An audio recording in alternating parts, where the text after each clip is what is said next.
This episode is about beliefs about emotion. Hi, Professor Emotion here. Today we're going to be talking about one of my favorite topics, beliefs about emotion. It's one of my favorite topics because it's one of the things that I study in my research, and I think that beliefs about emotion are pretty important in understanding our emotional world.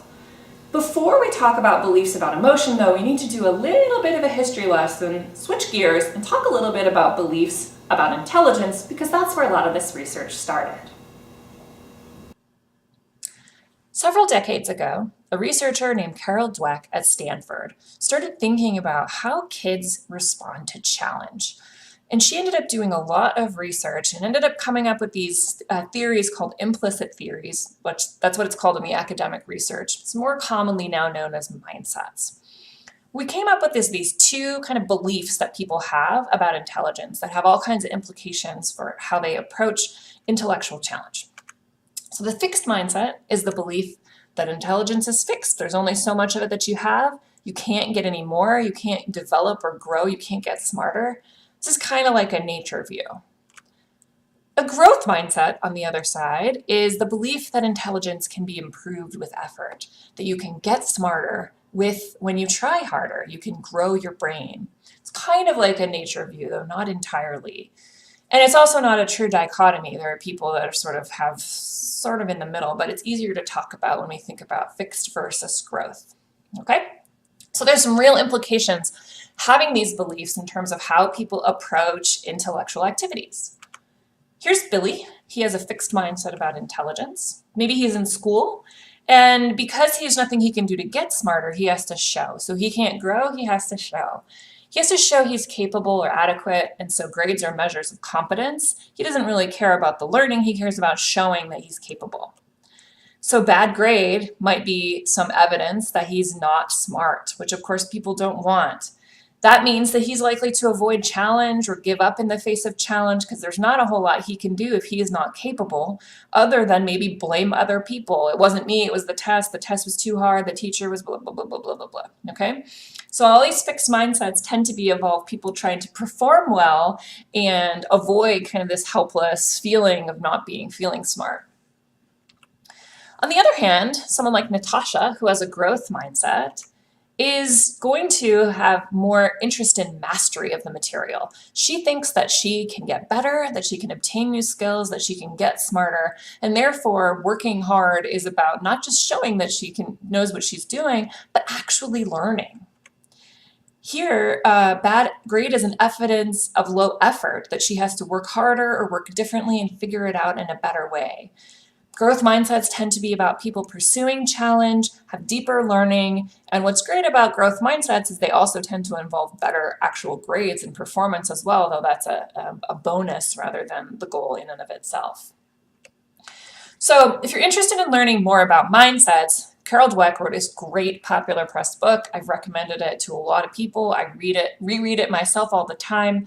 And this is about mindsets in different areas. And that's one of the things I want to point out here is that you can have different mindsets about different things. It's not that you have a fixed mindset about everything.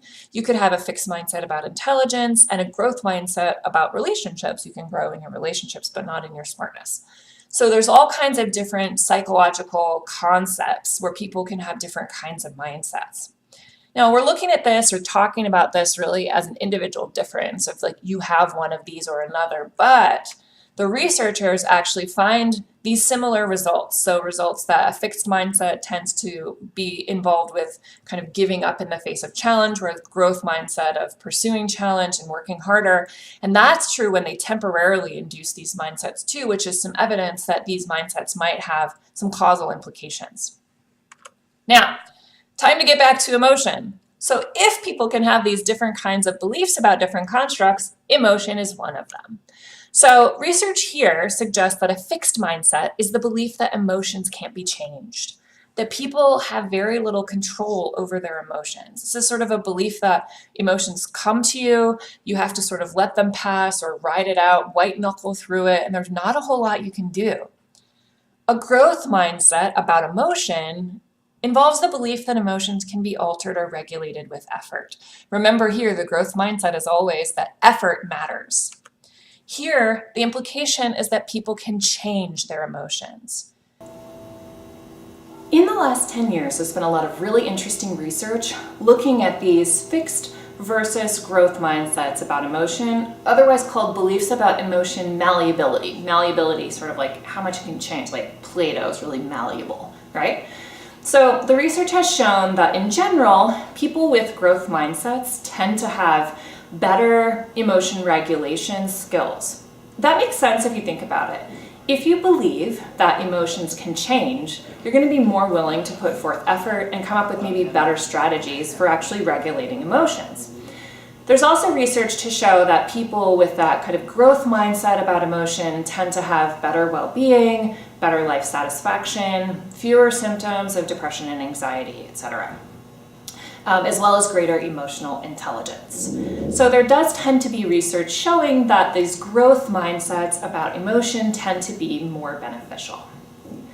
There's a couple other things that I want to say about these beliefs about emotion malleability. One is that these are beliefs about the construct of emotion. They're not just beliefs about your own emotions. Some researchers have actually tried to tease those apart, and they are a little bit different, though they do tend to overlap. This is important because of number 2, which is where these beliefs about emotion come from. They come from the way that what we've learned about emotion in our lifetime. Some of that learning comes from our own experience. We are the best sources of knowledge about emotions because we're the ones who are experiencing our own emotions.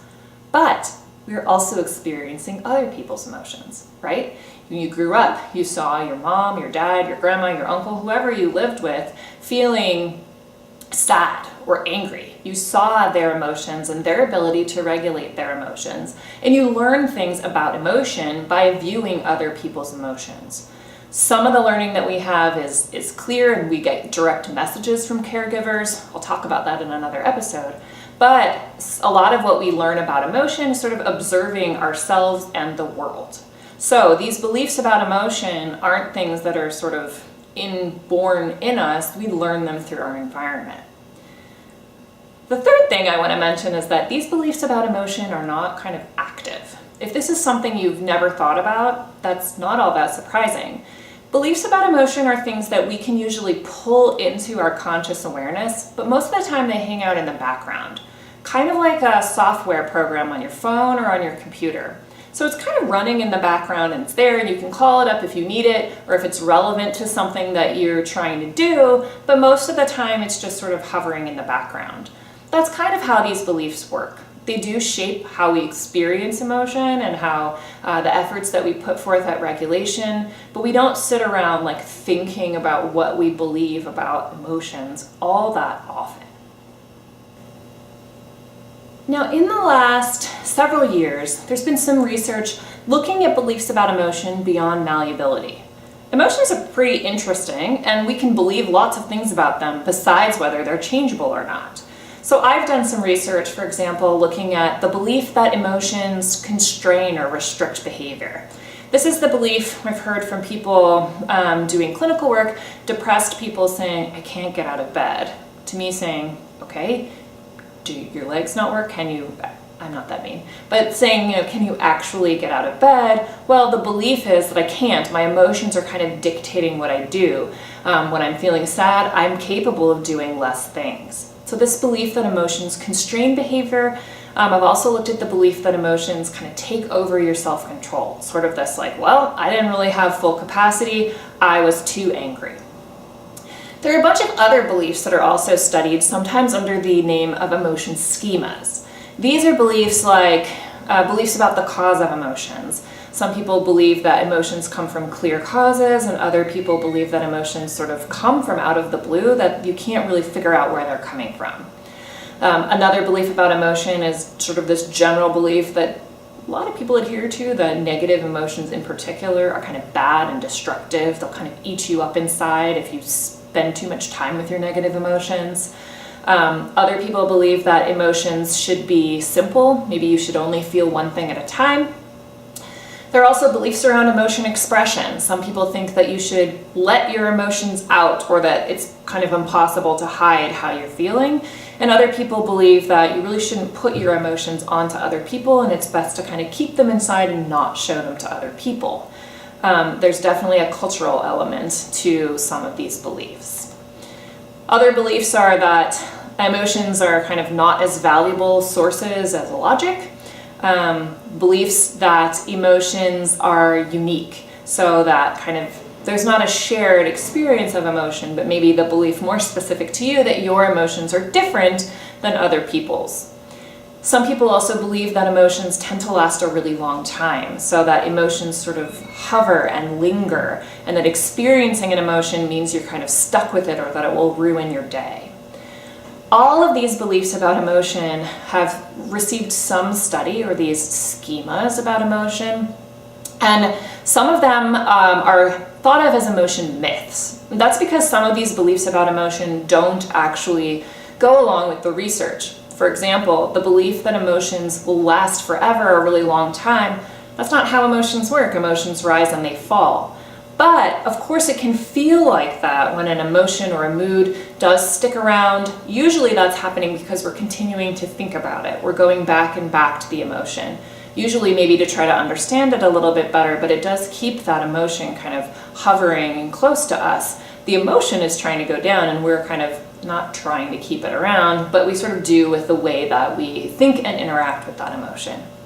So these beliefs about emotion are really interesting. The research on beliefs about emotion is still pretty new, but what's coming out is suggesting that what people believe about emotion has definite implications for the choices that they make around emotion regulation.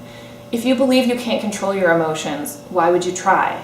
If you believe that emotions are going to last a really long time, well then you probably try to avoid experiencing them as much as you can so that they don't kind of stick around and ruin things for you. If you don't believe that you understand where emotions come from, then emotions are scary because they can just like an asteroid just drop on you from out of nowhere. So these beliefs about emotions have definite implications for decisions around emotion. You might be asking, okay, so I believe some things about emotion that maybe aren't super helpful, or that have these problematic sides. What can I do about that? That's a great question. I'm not sure if beliefs about emotion can be changed directly. There's not a ton of research on that yet, though I hope there will be in the future. What I do know is there's some evidence suggesting that beliefs about emotion may change through a course of successful therapy. If you encounter a belief about emotion, I know that on the intelligence side, on that mindset side about intelligence, simply reminding yourself, man, I'm having a fixed mindset right now. Maybe I need to shift my thinking.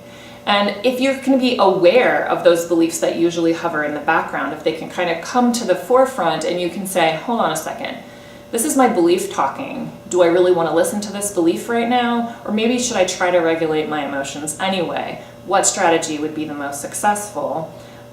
You can actually learn to combat those beliefs through experience. But simply changing it and saying, I don't want to believe this anymore. I mean, there's a lot of things I would love to not believe anymore, but changing cognition is often harder than that. But my suggestion is, if you don't believe that emotions can be changed, try it. I think they probably can.